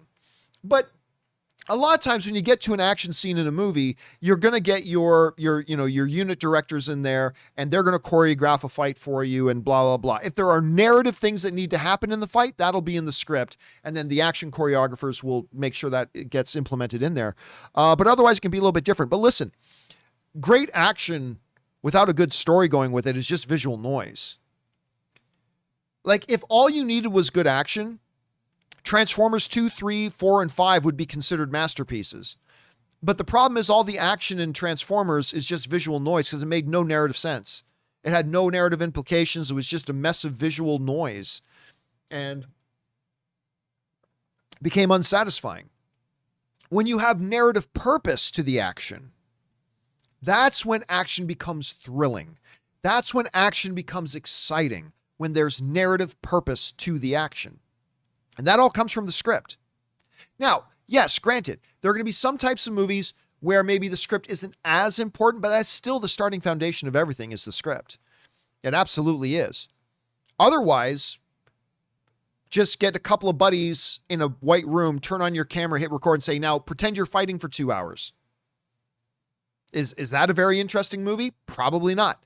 But yeah, I still think even in those types of situations, I think the scripts, especially Mad Max Fury Road, I think it was very pivotal. I happen to have read that script, and the script is incredible. Anyway, all right, thanks for writing that in, Shekel. Alex Detman writes, John, I know you weren't there for my last message, but like Belichick, you surround yourself with great talent. That's my job. Rob, I want to thank you, Rob's not here right now, for giving me a much-needed lift, and I'm so, because Rob did a companion video for us yesterday or 2 days ago. Anyway, for giving me a much-needed lift, and I'm so thankful for your compassion and care. Bring on the summer camp, Ia and Burnett. Well, thanks so much for that, Alex. It's good to have you around here, and I don't know. I saw a bunch of Robert's companion video that he did. It was like an hour and 20-something minutes long. But I don't think I've read whatever you wrote into him. But Rob is a treasure. Listen, to have guys like Ray working with me, or Aaron, or Robert, stuff like that. I have been very, very lucky in my career to always work with really great people. Rob is absolutely one of those, and I'm very, very lucky to have him here with me. All right, thanks for writing that in, Alex. Next up, Scott Brown writes, saw Black Widow. It was awesome to see a Marvel movie in the theater again. Yes, sir. I enjoyed it. It was a good Marvel B movie. Hansen, Pugh, and Harbour were great. Hansen? Oh, Johansson. Hansen? Pugh and Harbour were great. By the way, so was Rachel Weisz. Rachel Weisz was really good. I keep overlooking Rachel Weisz, but Rachel Weisz was great in it too. The action was solid, but Taskmaster was wasted. I agree. They turned a great villain into a mindless drone. Here's the thing. I don't even think they turned a great villain to a mindless drone because that villain had never been in the MCU before. They brought in a villain that was just a mindless drone. And by the way, you can have mindless drones and still make them interesting. And they just didn't. And I quite like Black Widow. I do. But, the thing that prevents this from being a great movie is the fact that the villains were terrible. Not just Taskmaster. Like, I thought the Ray Winstone character was terrible too, which is really unfortunate because Ray Winstone is a damn treasure. A treasure, I tell you, Ray Winstone is. Anyway, all right, let's keep moving here. Thanks for that, Scott, and I'm glad you were able to see it on the big screen. I still haven't seen it on the big screen yet. I got to get out and see it on the big screen. All right, next up, we've got James Lockman, who writes, one of two. I went back and started rewatching Dexter. Nice. I should totally do that before the new season comes out, which is one of my favorite shows, just to get refreshed before the new limited Dexter series that's coming this fall. What a great show. The show's amazing. I love it. My two favorite seasons are the one with Jonathan Lithgow, the Trinity Killer, which is most people's favorite season, and Jimmy Smits. I love the season with Jimmy Smits. They did such a wonderful job. I'm very curious how they're going to pull off this new and limited series with it being a completely different location. I love that Clancy Brown is in it. What are your thoughts? Yeah, first of all, we talked about this several times, but when they announced Clancy Brown, the Kurgan himself from Highlander, the prison guard from Shawshank Redemption. I love Clancy Brown. He's awesome. When I read that he was going to be the villain in it, I just lost my mind. I thought that's fantastic. And by the way, did you see that Deb's back too? It's now official. We talked about a rumor maybe about a month ago on the John Campea Show that Deb, by the way, guys, I keep forgetting the actress's name. Is it Jennifer Carpenter? Is that her name? Help me out in the live chat, guys. I think it's Jennifer Carpenter. Help me out. But anyway, the girl who plays Deb, it is now confirmed. Variety has confirmed. And thank you, Sauce and Marcus in the live chat and Daryl are all confirming, yes, it is Jennifer Carpenter. So Jennifer Carpenter, who plays Deb, his sister, It's official. She's back. Now, many of us are wondering, how the hell is Deb back? Because, of course, we know that in the Dexter finale, Deb dies, which really sucks.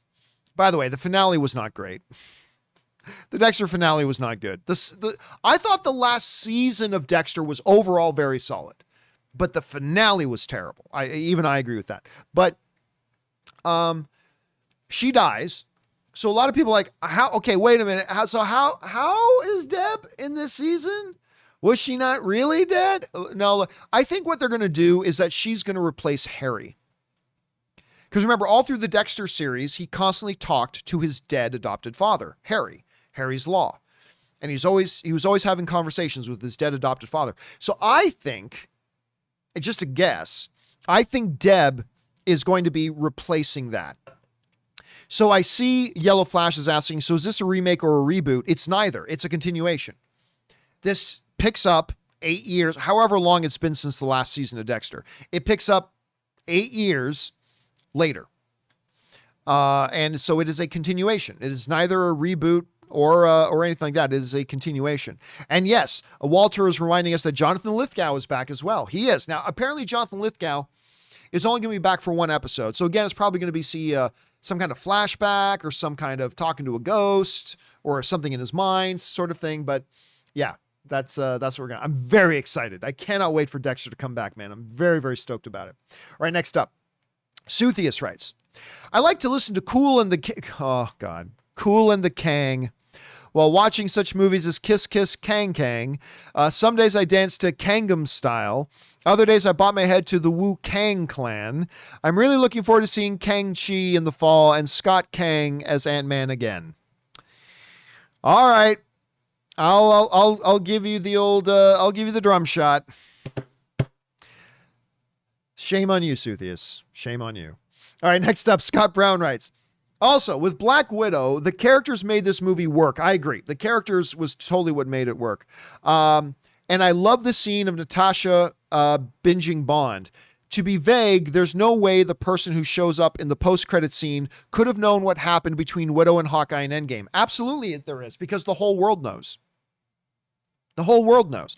This keeps coming up. This even came up a lot in Falcon and the Winter Soldier, where people saying, well, wait a minute, how does so-and-so know so-and-so? Because the Avengers would have let, Captain America specifically, would have let everybody known. Well, Captain America specifically after Infinity War, but after the events of Endgame as well. Listen, after Infinity War, the Avengers let the world know exactly what happened. That's why everybody knew about Thanos and all that kind of stuff. The world was let in on everything that happened in the events of Infinity War because it affected everybody in the world. They had the right to know. There is no reason to believe that there weren't heavy Senate hearings and all the kind of, when 3 billion people reappear on the planet, that's going to cause a lot of things. And I believe it would have become public knowledge. This is exactly what happened. So I believe, yes, Elaine knew what happened because I think the world knew what happened. I don't think there's been anything to suggest why the world didn't know exactly everything that happens. And so, yeah, that's kind of my take on it anyway. Okay, next up.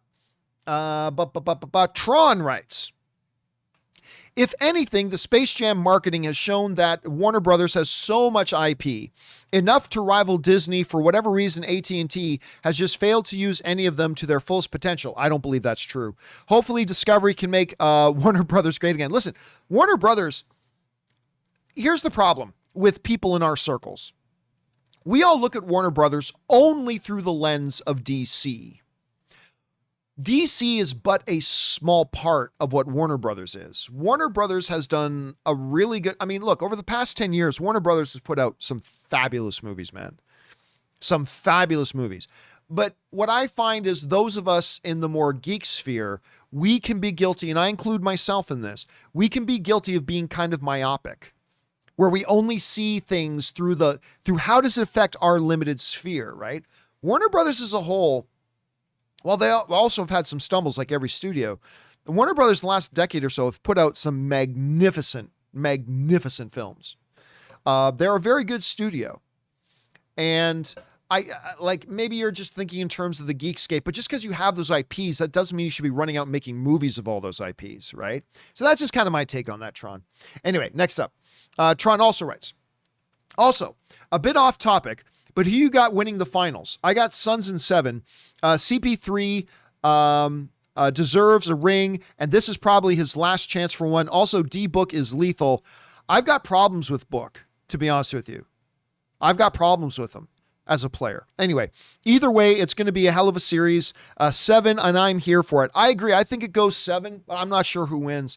If they don't come up with a solution because listen, Giannis and Middleton, they just don't have the last 2 games, it just seems like those two have found their rhythm, and it just feels like the Suns don't have an answer for them.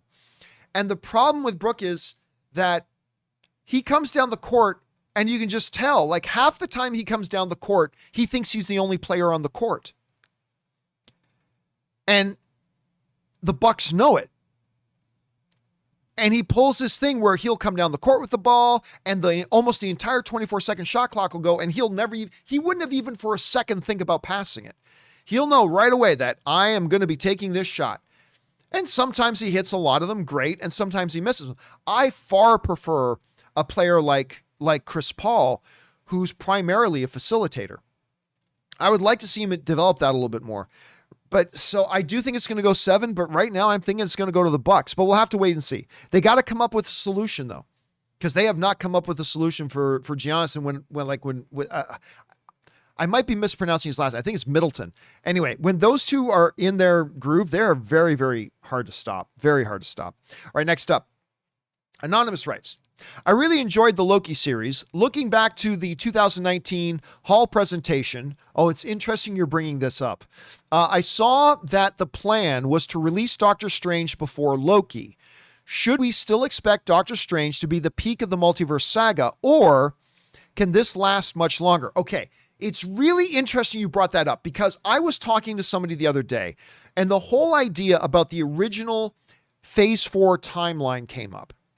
Right? And this notion that we all just go on, that Loki was supposed to come, or Doctor Strange 2 was supposed to come out before Loki. Well, yes and no. Let me bring this up here. Yes and no. Okay, so I have this image. I just happen to have it right here on my desktop because I was looking at this earlier. Okay, let's take a peek at this. So on this timeline, this was the original timeline. This is, of course, from the last Comic-Con. So Black Widow was supposed to come out before Falcon and the Winter Soldier, and then Eternals, and then Shang-Chi. Look how out of order this all is now, right? And they all had dates. Black Widow was supposed to come out May 1st, 2020, so over a year ago. Falcon and the Winter Soldier was then supposed to come out in fall of 2020. It didn't have a date, but they just said fall. But fall is after May 1st, so clearly it was going to come after Black Widow. Then Eternals was supposed to come out November 6th. Then Shang-Chi was supposed to come out on February 12th of 2021. Then WandaVision was supposed to come out in spring of 2021. Now here's where it gets interesting. Doctor Strange in the Multiverse of Madness is listed as May 7th, 2021. That's nearly at summertime. Loki, while it is placed further ahead on the timeline, look at when it says Loki was supposed to come out. Spring of 2021. Well, wait a minute. Doctor Strange in the Multiverse of Madness, if it was scheduled to come out on May 7th, which is getting near the end of spring, when exactly was Loki supposed to come out? When exactly was Loki supposed to come out? So I'm going to say this, and this is me purely speculating here. Despite the fact that it says that it has Loki further ahead on that timeline, I am guessing Loki was going to come out before Doctor Strange of Madness. Doctor Strange of Madness? Yes, that's my new movie, Doctor Strange of Madness. I think Loki was always going to come out before Doctor Strange in the Multiverse of Madness. Because having watched Loki now, I have no idea how you possibly could have Doctor Strange come out before that. And the very fact that Doctor Strange was listed as May 7th, which is right near the end of spring. And then you've got Loki just saying spring of 2021. I have a feeling it was going to come out before Doctor Strange. Again, don't take this as anything official. This is purely me speculating, but I just look at those dates and it makes me go, was Loki ever really going to come out after Doctor? I don't think it was. But whatever. I can't prove that. I totally can't prove that. So don't take that to the bank in any way, shape, or form. All right, let's move on here. Next up, we've got, who do we got? That was anonymous. Next up, we have Harvey T.F. Dent, who writes, "Hey, John. I was wondering if you'd seen the recent long Halloween animated movie. No interest in it.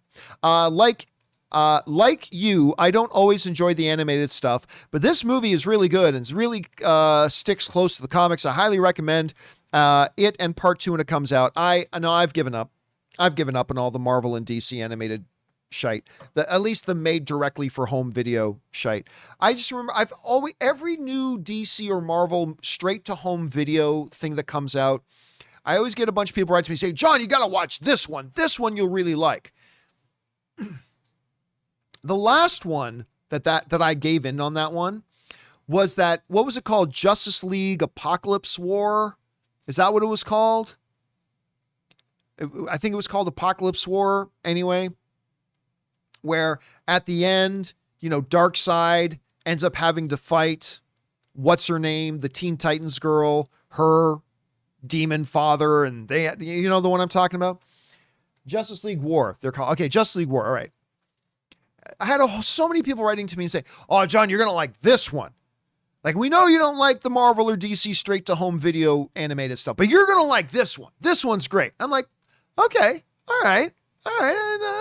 Okay. I was still high off of Harley Quinn.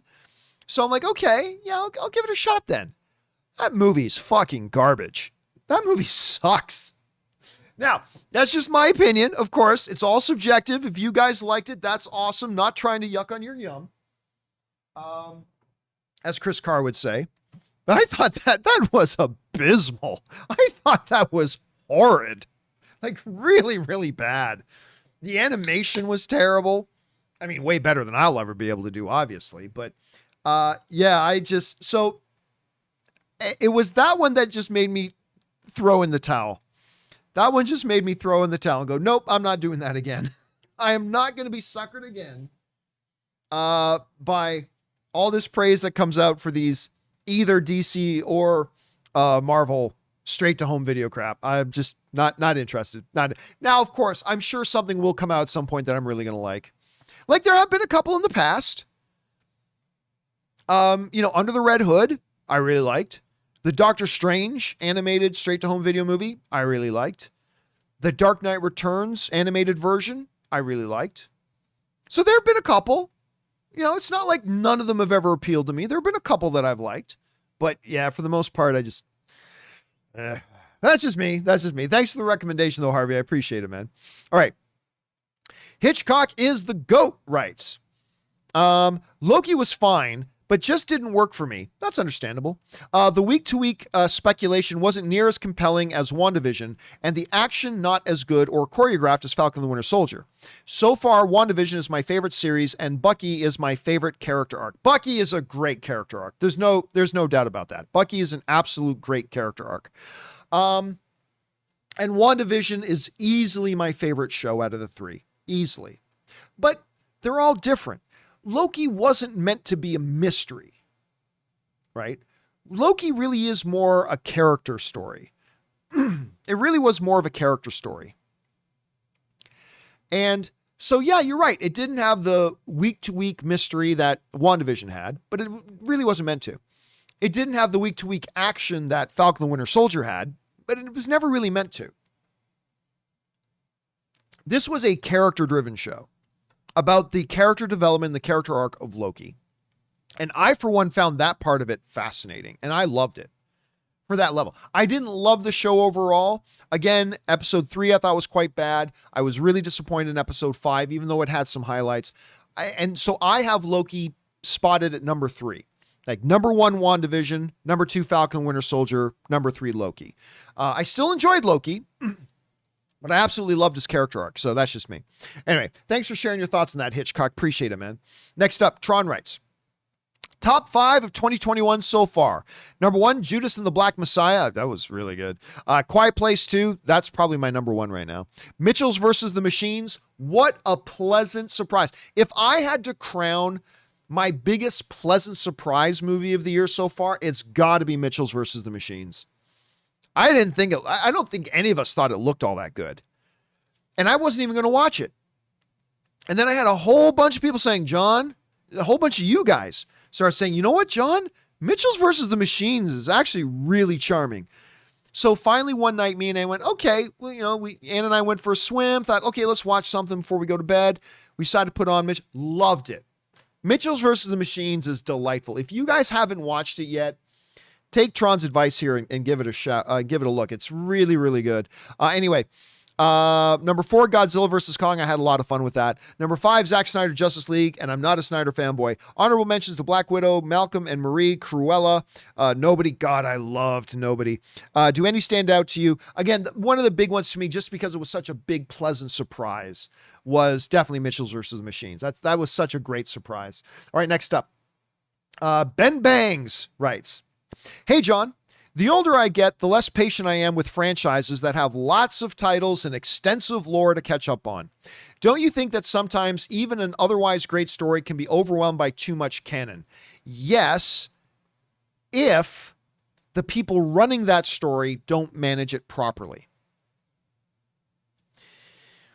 I have said for a while now, and I completely believe this, and I'm 100% right, that the major key to Marvel being as successful as it is, aside from just making really great content, but the key has been that every single piece of MCU entertainment that has come out has never required a potential viewer to watch a bunch of other stuff first. I had somebody watch Endgame that maybe had seen the first Iron Man movie, whatever, like basically hadn't really watched the MCU, but they jumped in and watched Endgame. And guess what? Endgame was done in such a way that somebody who had never watched the other stuff was able to pick up on it very quickly and not feel like they were being left behind by the story. And that's the key, because that means there are people who have ignored the MCU and ignored the MCU, ignored the MCU, ignored the MCU. But then Guardians of the Galaxy looks pretty good because, I like that Chris Pratt guy. I used to love him in Parks and Rec. Can I watch it if I haven't watched any of the other MCU things? I can? Okay. And then they jump on board and they get hooked because they didn't feel lost. And because of that, the MCU has been able to continue to grow and grow and grow and grow and grow, because at no point was a new viewer ever been barred from jumping on board at any point. The way Kevin Feige has been able to manage that is remarkable. Now, it will continue to get more and more difficult the longer and the longer the MCU goes, but that has been something Kevin Feige has always been committed to, that every piece of entertainment we put out has to be an open door that any potential brand new fan can just jump in on and not feel lost. His ability to do that, I believe, is the foundational key for the MCU not just being successful, but becoming the biggest success in the entire world of movies. I think that's key, and he needs to continue doing it. So anyway, great observation, Ben. I'm glad you wrote that in. All right, next up. Ryan Lohner writes, it's amazing how many of my issues with Loki vanished with the reveal that there will be a second season. And this was never supposed to be the whole story. Well, again, we talked about this, remember, before the finale. It's like, listen, they specifically called WandaVision a limited series for a reason. It was a one-shot story. There's also a reason they're not calling Loki a limited series. They didn't put that tag on Loki. So obviously there was always the intention to do a second season. I didn't think they were going to announce it this fast, but there was always that tension. And yeah, they just needed to tie up the main things. They need us to bring Loki's character development to a conclusion, and they did with that big line, "I don't need a throne." I loved that. And with the reveal of who was the man behind the curtain, it was Kang. Everything else, they can leave. They don't have to tie up everything else. And they can leave some loose threads for a season 2. And it's going to be interesting to see where they go with that. All right, next up, we got Chuck the Mystery, who writes, one of two. John, I didn't feel the need to see Spiral in theaters. I wanted to see Spiral. Look, confession time, I still haven't watched Spiral. I feel terrible about that. The problem is I was really excited to see it. Chris Rock doing, doing a, why am I freezing on the name of the franchise? Him doing a, what's the name of the franchise? Why am I freezing on it? Saw. Thank you. The Richard put it in. I froze on Saw. Spiral being a part of the Saw franchise and Chris Rock doing it. I mean, that to me was so weird. I was instantly enamored with it. The problem was everybody that I know that saw it early were all like, "Oh, this isn't good. This isn't good." And it so took the wind out of my sails that I never did get around to watching it because I was so disappointed to hear that. I still got to watch it at some point. Anyway, Chuck was not done yet. So let's go back to Chuck here.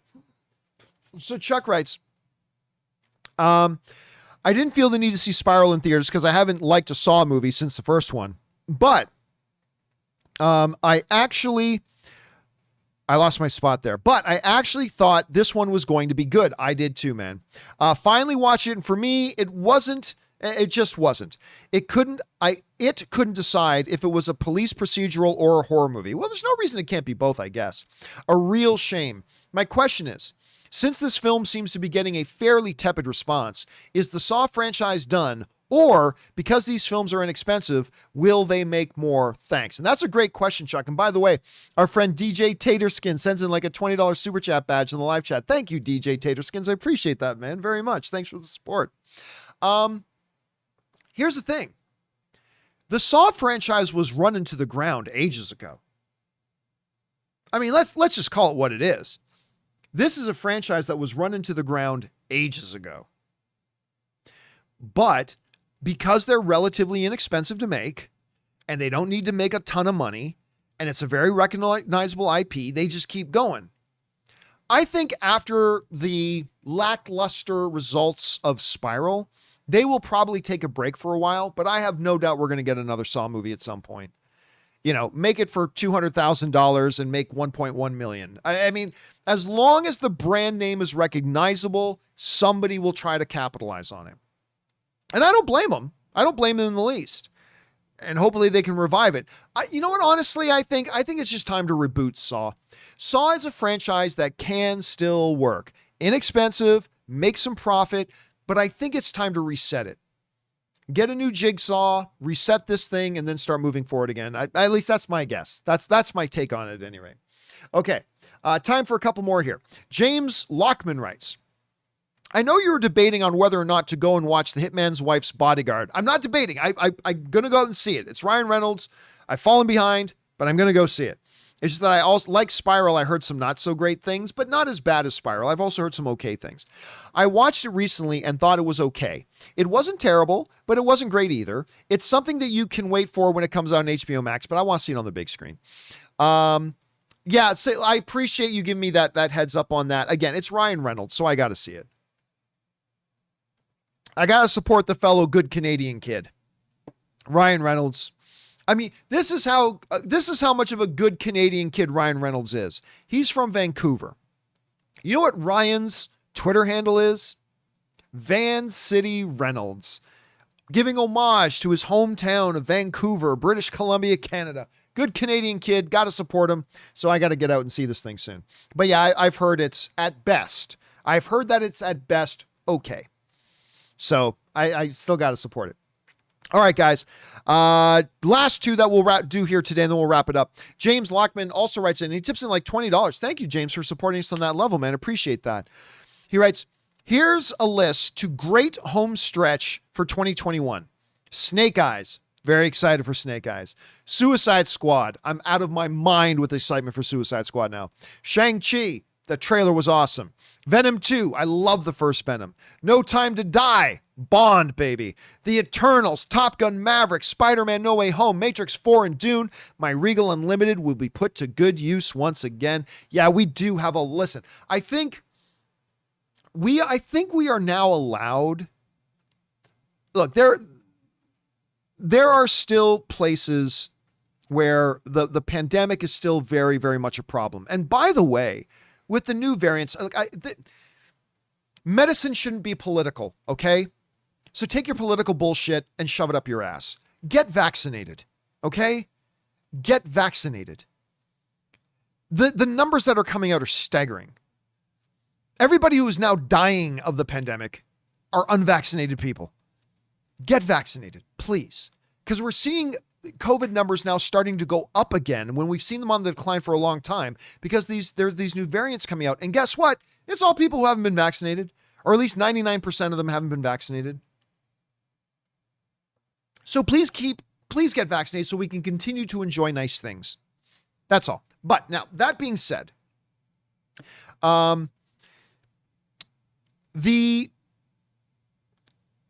it is really nice as a film fan, again, to be able to look at the landscape and be excited about movies that are coming up and not having to worry that they're going to be delayed again for another year. That's the good thing. And not being able to, it's not having to worry about them being pushed back another year or anything like that. So yeah. And I listen, I know me mentioning something about, I don't talk politics on this show, but I think people who take common sense and try to make them into political issues is idiotic. Listen to science. Please listen to science. And please do go and get vaccinated. I listen, there are a lot of Republicans who are speaking out and saying, people, get vaccinated, please. This is not a political issue. It's a public health issue. Please go and do the right thing and be smart. Anyway, last question of the day. We move on to, and it's the last one from James Lockman, who writes, I just watched Nobody and I loved it. That bus scene, Nobody was just brought up. That was